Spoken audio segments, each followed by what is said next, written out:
Right here in this vehicle we have removed the airbag.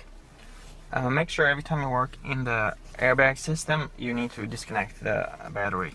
Behind the steering wheel is what you would call the clock spring, but usually on the back of the clock spring is integrated the steering angle sensor. Now the clock spring allows you to turn the steering wheel left and right and spin it off times while keeping these wires still connected to the vehicle.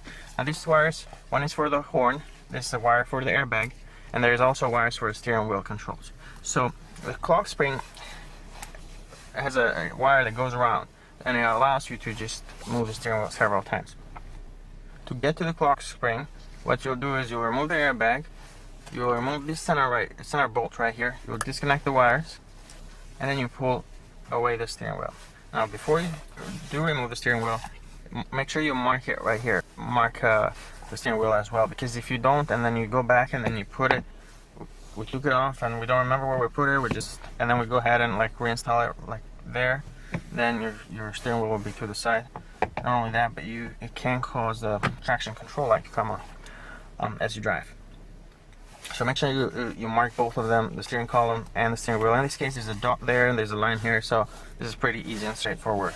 Now we remove the steering wheel, and right there you can see the clock spring.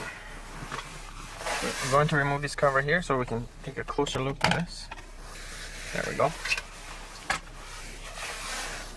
Okay, so here is the spiral cable. It's called ribbon cable as well.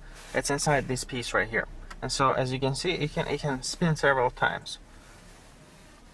Now you do need to be careful, because if you're removing the clock spring to get to another part, to like maybe the turn signal or combination switch or anything like that, wiper, you shouldn't turn this around, because it goes right on the same spot, and then reinstall the steering wheel. Because what we did right now, we gave the steering wheel one full turn, so the car will think that you have turned the wheels, but in fact you haven't changed anything. And the way that you know that is that if you did have a scanner that can read values from the steering angle, so right here it says steering angle at steering wheel, it's shown in degrees, and right here we're -1, so we're almost in the center. In this position the wheel should be pointing straight forward. So if I turn this to the right, so assume I'm turning the steering wheel to the right, look at that, a quarter turn, half a turn, and then now a full turn, 365. So it's -365 when you go to the right, and then it should take another turn, and that's all that it will go.